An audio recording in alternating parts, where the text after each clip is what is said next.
حیض ختم ہونے کے بعد وہ پاکی کی علامتیں کیا ہیں، یعنی کب پتہ چلے کہ میں مکمل طور پر میں پاک ہو گئی اور اب نماز میں پڑھ سکتی ہوں، روزہ رکھ سکتی ہوں؟ تو اس کا جواب یہ ہے کہ ماہواری کے دنوں کے بعد حیض کے آخر جب ختم ہوتا ہے تو اس کی دو اہم علامتیں ہیں۔ پہلی علامت جفاف، یعنی وہ جگہ ایک دم سوکھ جائے، یعنی نہ خون کا نشانی وہاں باقی رہے،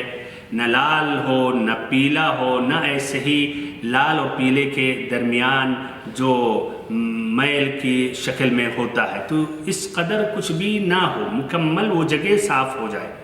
اچھا، کس طرح پتہ چلے گا کہ وہ جگہ صاف ہو گئی اور اب یہ منقطع ہو گیا اور وہ جگہ سوکھ گئی؟ تو اس کی علامت یعنی روئی یا ٹیشو لے کر اس جگہ پر داخل کیا جائے، اس ٹیشو کو پھر نکالا جائے۔ اگر اس پر اس قسم کی کوئی بھی نہ خون، نہ اس میں پیلا کلر ہے، نہ ایسے ہی میلا کلر ہے یا میل کچیل ہے، تو پھر اب کہا جائے گا کہ یہ عورت مکمل پاک ہو گئی۔ دوسری علامت یہ ہے جس کو فقہا کہتے ہیں القصۃ البیضاء، کہ حیض ختم ہونے کے بعد ایک پانی نکلتا ہے اور وہ منی کی طرح ہوتا ہے، عورتیں وہ جانتی ہیں، تو یہ اگر نکل گیا تو یہ بھی علامت ہے کہ عورت اب مکمل پاک ہو گئی، غسل کرے، اب نماز پڑھے اور ایسے ہی روزہ رکھے۔ اور کچھ عورتیں حقیقت میں دوسری جو علامت وہ نہیں دیکھتی، اسی لیے دو ہے، ایک تو وہ جگہ سوکھ جائے اور نمبر دو القصہ البیضاء کی ایک سفید پانی یہ ایام مکمل ہونے کے بعد نکلتا ہے، جو علامت ہوتی ہے۔ ادھر مزید وضاحت کے لیے تین باتیں ذکر کر رہا ہوں۔ پہلی بات، اگر مزید وضاحت کے لیے اگر وہ جگہ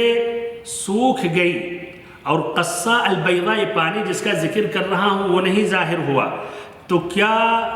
ضروری ہے کہ وہ پانی ہم دیکھیں؟ یا کہیے سوال یا اس بات کو مزید واضح کر رہا ہوں، وہ جگہ مکمل سوکھ گئی، کوئی بھی خون کوئی بھی نشانی نہیں ہے، اور اس کے ایک ہفتے کے بعد یہ قصہ البیضاء وہ جو پانی ہے وہ نکلا، تو کیا ایک ہفتہ یہ اس ایک ہفتے کے بعد پاکی کہا جائے گا کہ ظاہر ہوئی ہے، اور ایک ہفتے تک رکنے کے ایک ہفتے تک یہاں تک کہ قصۃ البیضاء نازل نہ ہو کہا جائے گا ابھی بھی ناپاک ہے، نماز نہ پڑھے، روزہ نہیں رکھے؟ تو اس کا جواب کہ نہیں، قصہ البیضاء شرط نہیں ہے، اگر اس سے پہلے وہ جگہ مکمل وہ سوکھ گئی جس طرح کہ میں نے ذکر کیا تو پھر وہ کافی ہے اور عورت پاک ہو گئی، اگرچہ اس کے بعد پھر قصۃ البیضاء یہ ظاہر ہوا۔ دوسری بات یہ ہے کہ اگر وہ سفید پانی ظاہر ہو گیا اور اس کے بعد پھر میل کچیل یا پیلا پن ایسے قسم کے کلر اور نظر آیا عورت کو، تو یہ بھی ایسی حالت میں وہ پاک ہے، جس طرح کی ام عطیہ رضی اللہ عنہا نے ذکر کیا، کنا لا نعد الصفرة والقدرة بعد الطہر شیئا، حیض کے بعد یہ جو میل کچیل اور پیلا یہ کلر اس طرح جو یہ ظاہر ہوتا تھا اس کو ہم لوگ اس کا اعتبار ہی نہیں کرتے تھے۔ تیسری بات ادھر یہ ہے کہ اگر وہ جگہ ابھی مکمل سوکھی نہیں اور ابھی بھی لیکن لال خون ختم ہو گیا یا کہیے حیض والا خون ختم ہو گیا لیکن ہلکا پیلا یا میل کچیل کی شکل میں ظاہر ہو رہا ہے، تو کہا جائے گا ابھی بھی انتظار کرے، یا تو مکمل یہ جگہ پاک یا